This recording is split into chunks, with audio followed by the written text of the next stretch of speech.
네, 안녕하십니까. 오늘은 9월 8일 금요일 복되신 동정마리아 탄생 주일입니다.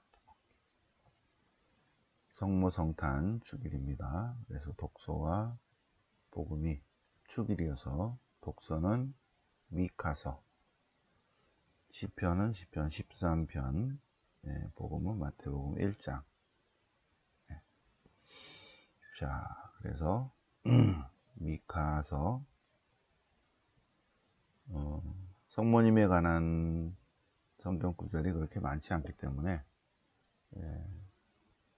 예수님에 관한 내용, 성모님, 성모 성탄이나 또 예수님하고 다 연결되기 때문에 에프라타의 베들레헴, 여기서 예수님이 나신다, 하나님이 나신다,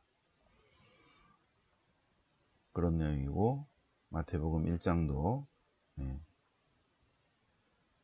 마리아에게서 그리스도라고 불리는 예수님께서 태어나셨다. 성모 성탄이지만 예수님에 관한 성경 본문들입니다. 자, 그러면 성경 본문 쭉 연결된 것들을 쭉 보시겠습니다. 자, 미카서 5장부터 보겠습니다. 자, 미카서 5장, 오늘 독서 미카서 5장. 미카 예언자는 아모스, 호세야, 이사야, 미카죠. 아모스, 호세야, 이사야, 미카. 미카 예언자는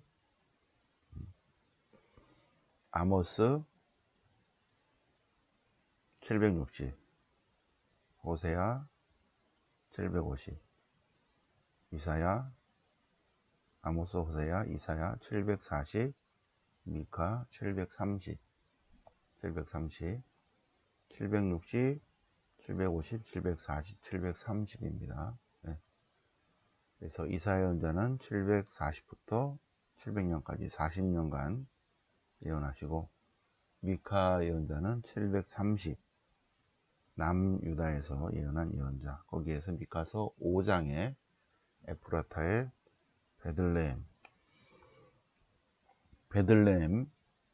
베들레헴은 유다 부족 가운데서 보잘것없는 시골이지만 이스라엘을 다스릴 분이 베들레헴에서 나오리라는 예언을 합니다. 미카 예언자가 하느님의 말씀을 받아서 에프라타의 베들레헴에서 이스라엘을 통치할 그분이 오시리라.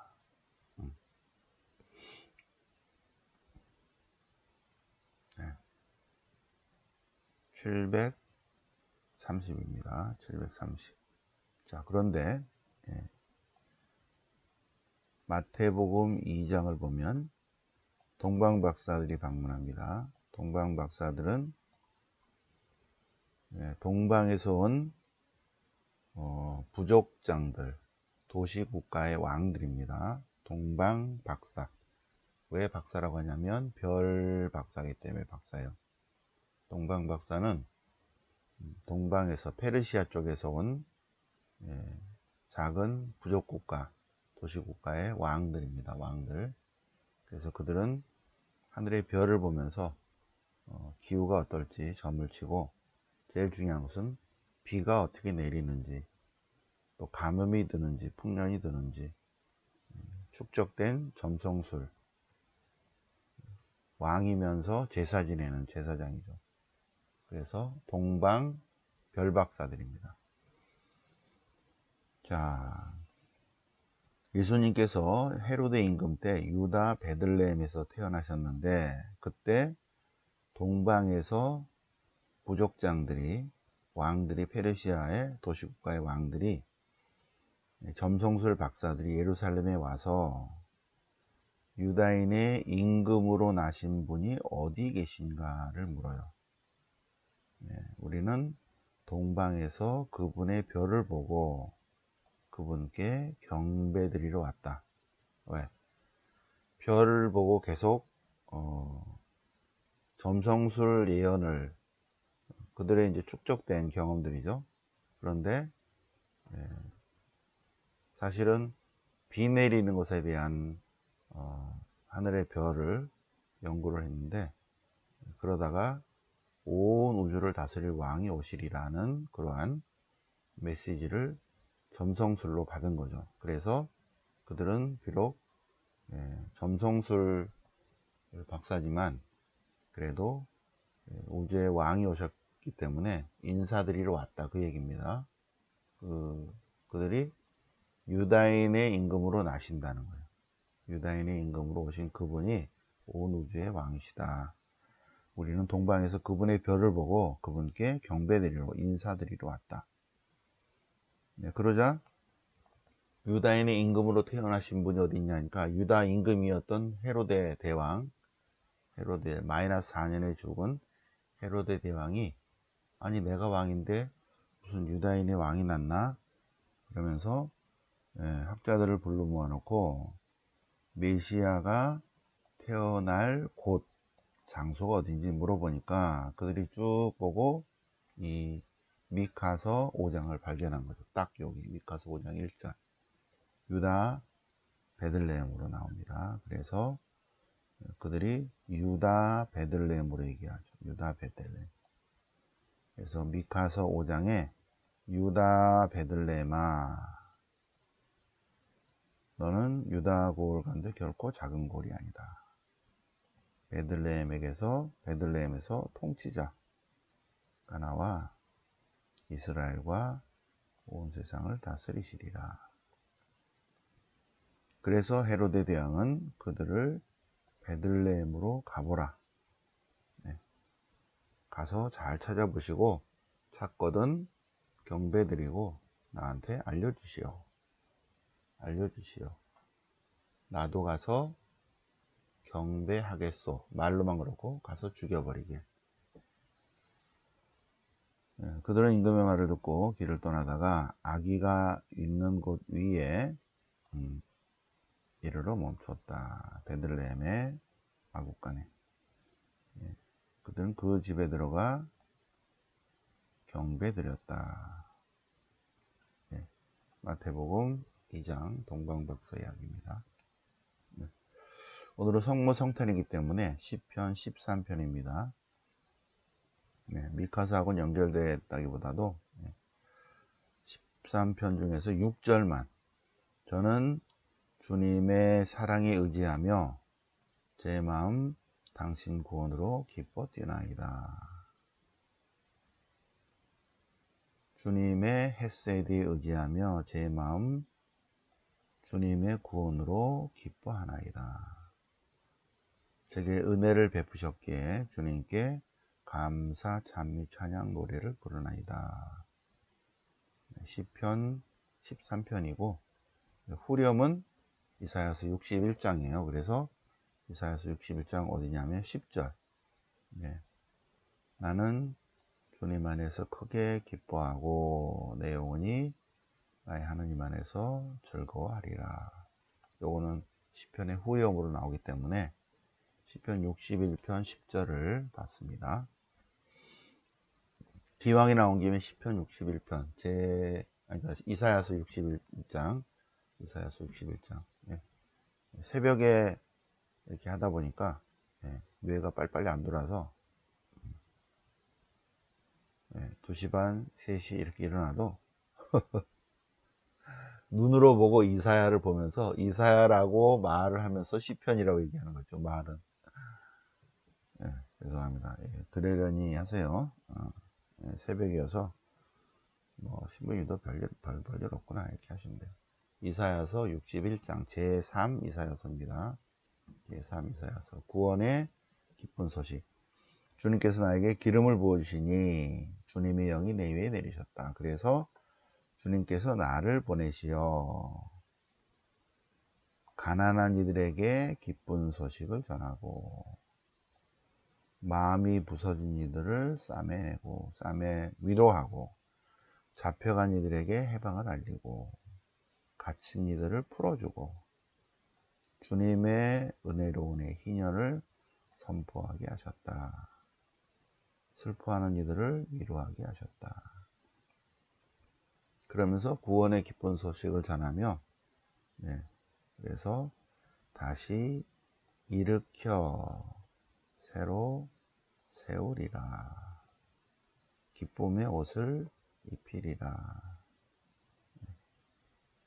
나는 주님 안에서 크게 기뻐하고 내 영혼이 나의 하느님 안에서 즐거워하리라.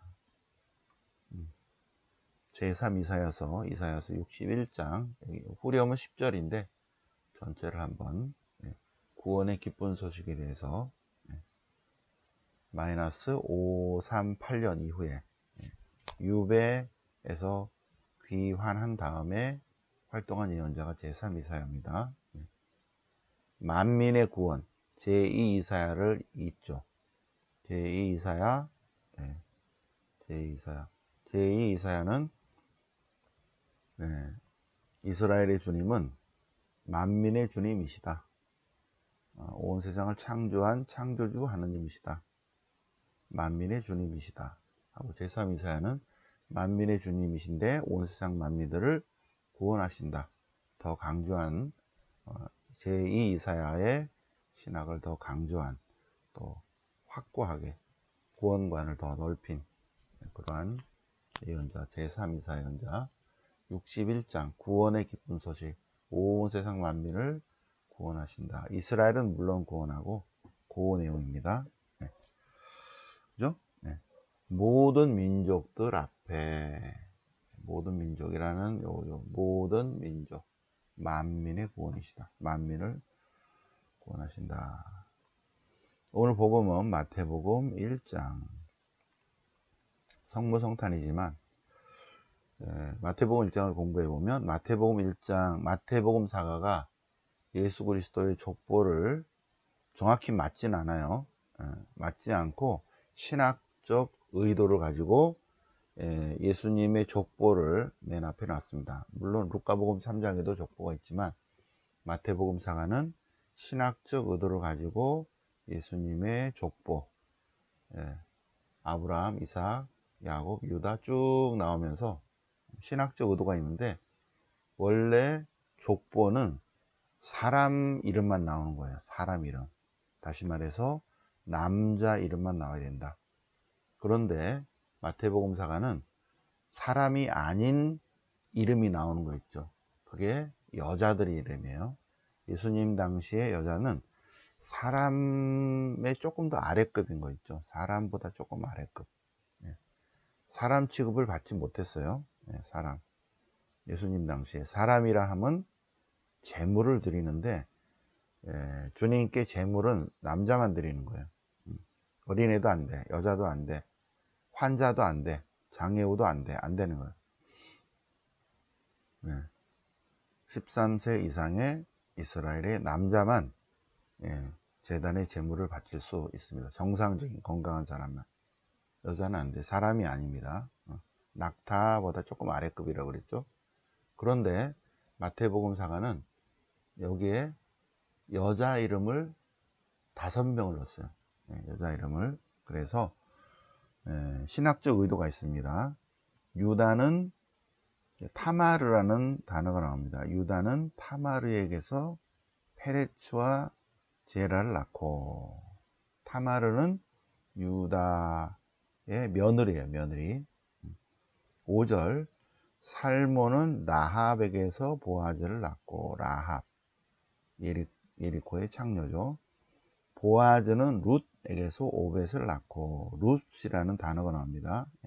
타마르는 며느리, 라합은 예리코의 장녀, 룻은 모압 여인이에요. 모압 여인. 다윗은 우리아의 아내 바세바에게서 솔로몬을 낳고, 우리아의 아내라고 나오죠. 그죠? 바세바인데. 자, 이렇게 타마르, 라합, 룻, 우리아의 아내 이방인이죠. 왜 마태복음사가는 왜 이런 여기에 여자 이름을 넣었을까? 여기서 유다가 타마르가 아니었으면 여기서 끊깁니다. 끊겨요. 예수님 요셉까지 못 내려온다는 거죠. 그래서 하느님께서는 인간적으로 보면 또 여러 가지 인간의 기준에 따라서 안 맞지만 하느님은 이렇게 끊어질 듯한 주님의 족보, 성모님을 받아들일 요셉까지의 족보예요. 그것을 끊어질 듯 것들을 하느님의 방법으로 이으셨다. 불가사입니다. 불가사의한 방법으로 이으셨다. 그래서 유다는 타마르에게서 페르츠와 젤을 낳고, 살몬은 라합에게서 보아즈를 낳고, 보아즈는 모압 여인 룻에게서 오벳을 낳고, 그래서 오벳은 이사이는 다윗을 낳고, 다윗은 또 유대인이 아닌 우리아의 아내에게서 솔로몬을 낳고 쭉 했는데, 그래서 이거를 읽는 독자들은 참 불가사의네. 그러니까 루카복음, 마태복음사가는 불가사의 중에 불가사의가 어딘지 압니까? 여기입니다. 참 불가사의죠. 불가사리가 아니라 불가사의. 불가사의 중에 불가사의는 마리아에게서 예수님이 나셨다. 마리아에게서 마리아가 성령으로 예수님을 낳았다. 이거야말로 이 앞에 거하고는 상대가 안 된다. 그 마리아를 얘기하기 위해서 타마르, 라합, 룻, 우리아의 아내라는 그들의 이름을 가지고 오면서 정말로 신비는 뭔지 아십니까? 마리아가 성령으로 예수님을 낳으신 것이다. 그 마리아를 야곱이 받아들였다. 근데 이러한 상태가 아니었으면 요셉, 마리아의 남편 요셉까지 이어오지도 못한다. 그래서 하느님의 방법으로 요셉까지 나오게 했고, 마리아가 성령으로 예수님을 낳은 그 마리아를 요셉이 받아들였다는 거예요. 그래서 1번, 2번, 3번, 4번, 5번 불가사의입니다. 불가사의. 그래서 성령으로, 아기는 성령으로 말미암은 것인데 마리아가 아들을 낳으리니 그 이름을 예수라 하라. 그래서 이 마태복음사가는 다시 설명합니다. 보라, 동정녀가 잉태한 아들을 낳으리니 그 이름을 임마누엘이라 하리라는 이사야서 7장 14절의 말씀이 이루어졌다. 그 얘기입니다. 그럼 이사야서 7장 14절을 보겠습니다. 이사야서 제1 이사야서죠. 이사야서 7장 14절. 그러므로 주님께서 몸소 여러분에게 표징을 보일 것입니다. 보십시오. 젊은 여인의 아들을 낳고 이름을 임마누엘이라 할 것입니다. 임마누엘은 엘 우리 함께예요. 임마누엘 엘 우리 함께. 엘 하느님, 갓입니다. 갓. 우리와 함께 하기 위해서 하느님이 오셨다는 거죠. 하느님 우리 함께. 자, 여기서 젊은 여인은 이 히브리어를 히랍어로 마이너스 250 이후에 70인역 번역이 됐죠. 번역이 되면서 이 젊은 여인이 동정녀로 번역이 됩니다. 동정녀로. 그래서 동정녀가 잉태하여 아들을 낳고 그 이름을 임마누엘이라 하리라. 임마누엘. 자, 그래서 오늘 독소와 복음을 설명했고요. 그래서 오늘 그래서 성모님에 관한, 오늘 성모님 생일인데 성모님에 관한 성경 구절보다는 예수님에 관한 설명이었죠. 미가서 5장도 베들레헴에서 이스라엘을 다스릴 분이 나시리라. 시편 13편은 성모님 거고, 그 다음에 마태복음 1장은 예수님을 낳으신 성모님 생일이니까 그래서 마태복음 1장. 근데 이제 성모님에 관한 우리 공부를 또 오늘 해봐야죠, 그죠? 자, 40일 보험묵상의 제 33장을 공부하겠습니다. 성모님 어떤 분이시다? 성모님은 하느님의 어머니, 천주의 모친이시다. 그리고 평생 동정녀이시다. 그리고 원죄 없이 잉태되시고 죄의 물들미 없이 영혼과 육신이 하늘에 들어 올려주신 분이시다. 네. 이것을 네 가지 교리를 한번 보겠습니다. 성모님은 예수님의 어머니십니다. 예수님은 하느님이시죠. 그러니까 성모님은 어떤 분이세요? 하느님의 어머니. 성모님은 하느님의 어머니 테오토코스다.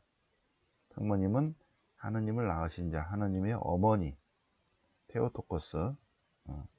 그래서 431년 에페소 공의회 때, 이 에페소 공의회는 치릴로 성인이 이집트 알렉산드리아의 대주교였던 치릴로 성인이 로마 황제에게 가서 주교 회의를 할 수 있도록 해주십시오.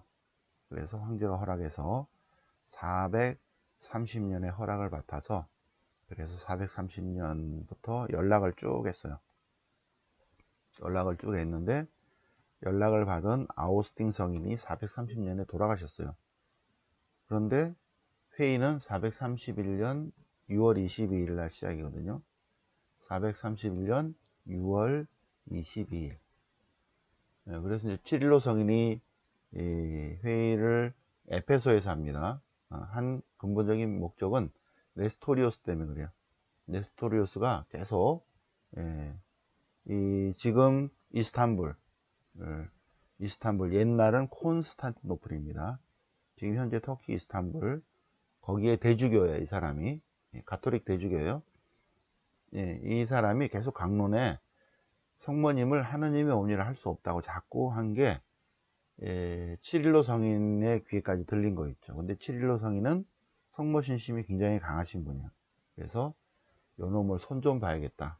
그래서 공의회 열리도록 이제 황제에게 부탁을 해서 431년 6월 20일에 회의를 열리게 했고, 그래서 치릴로 성인은 이집트의 주교들 50명을 이끌고 가고, 그리고 전 세계 로만 가톨릭 주교들이 에페소로 다 모여서, 터키 에페소로 쫙 모였는데, 에페소 위에 있는 콘스탄티노플을 이렇게 좀 내려오면 되는데 얘는 빨리빨리 안 오는 거야.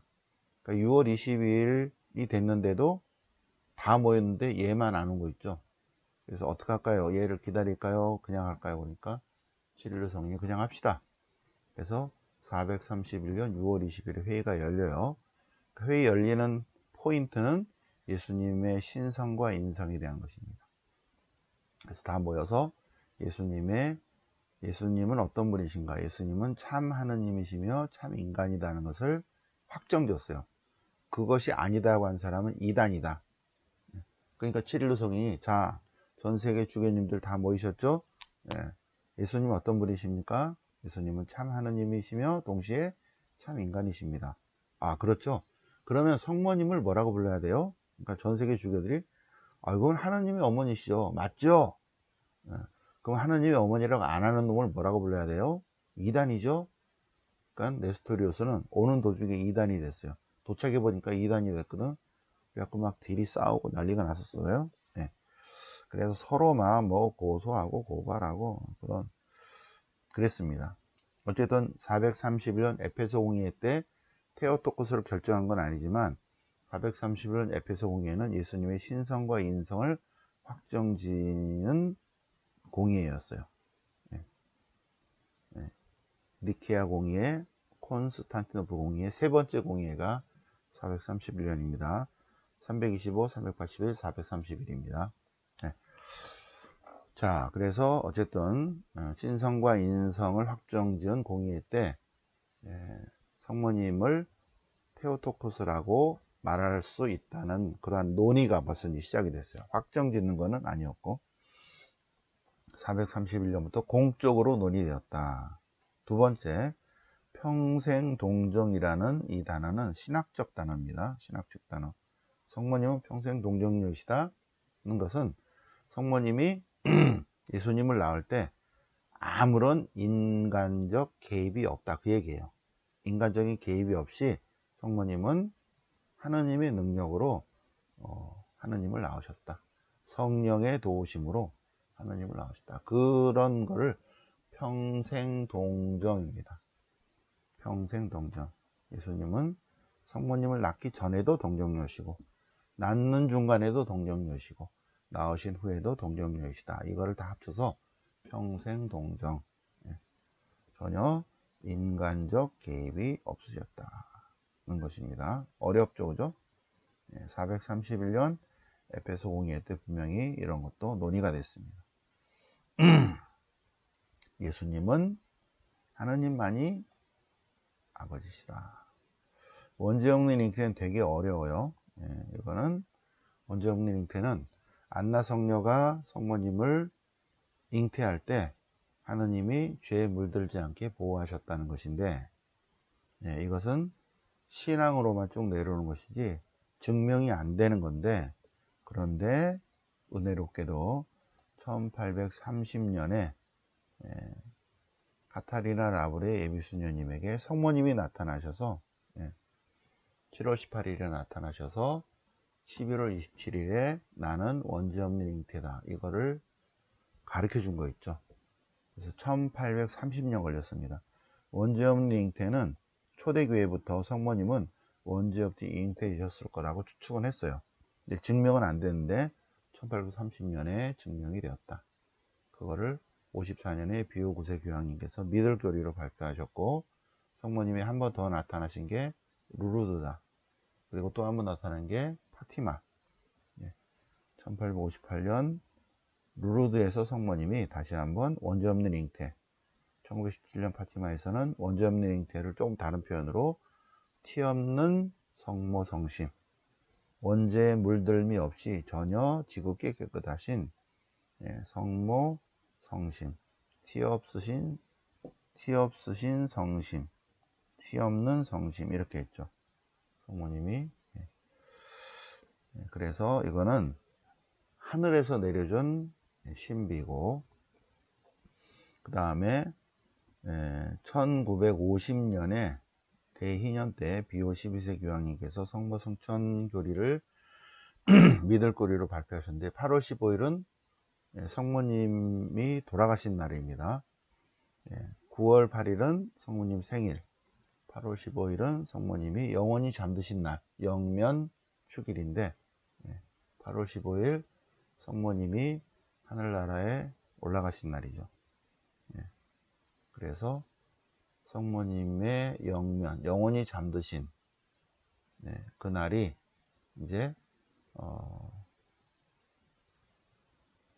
2000년 후에 초대교회부터 성모님이 영원히 잠드신, 거기가 예수님이 최후의 만찬한 장소고, 그리고 오순절 성령 강림 장소고, 그 집에서 성모님이 돌아가셨거든요. 요한 마르코 엄마 집입니다. 아마 친척 정도 될 것 같아요. 사촌언니나 이 정도 되겠죠, 그죠? 성모님이 그 집에서 돌아가셨는데 8월 15일에 돌아가셨다. 그래서 초대교회부터 계속 8월 15일은 성모영면 기념일, 성모영면 축일인데 1950년에 성모 승천 대축일로 됐는데, 1950년이 되기까지는 과달루페 성모님, 또 1830년 파리 성모님, 원죄 없는 성모님, 그 다음에 루르드 성모님, 파티마 성모님, 이것이 다 합쳐져서 1950년에 성모 승천 교리의 교리, 미들교리입니다. 이것이 확정되었다. 성모님은 어떤 분이시다? 성모님은, 오늘 성모님 생일인데, 성모님은 테오토코스, 하나님의 어머니시고, 두 번째 성모님은 평생 동정녀이시고, 성모님은 세 번째 원죄 없는 잉태이시고, 네 번째 죄의 물들미 전혀 없이 영혼과 육신이 함께 하늘로 들어 올려졌다. 성모 승천이시다. 네 가지 교리 다시 한번 다 아시는 거지만 다시 한번 우리 공부를 해보셨습니다. 성모님 생일을 맞아서. 네. 자, 그래서 오늘은 성모님 생일이고 내일은 요것도 매주 토요일은 무슨 날이라고요? 평생 동정 기념일입니다. 평생 동정 기념일. 매주 토요일은. 주일날은 주님의 날, 부활, 작은 부활이고, 토요일은 성모님의 날.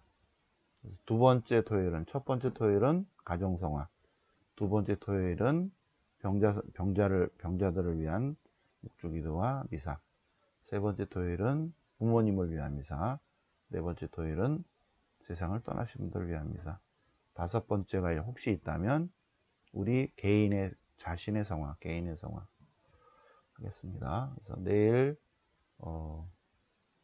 토요 성모 신심은 주변에 아프신 분들 또는 본인이 아프거나 이런 분들 오셔서 묵주기도 올리시고, 병자성사 미사 중에 복음 읽고 난 다음에 전부 다 병자성사 받으시겠습니다.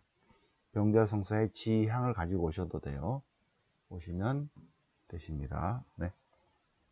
자, 오늘 9월 8일 성모 성탄 맞아서 독서와 복음 성모님의 4대 교리 같이 새벽반 공부해 보셨습니다. 영광이 성부와 성자와 성령께 처음과 같이 이제 항상 영원히 아멘. 성부와 성자와 성령 이름으로 아멘.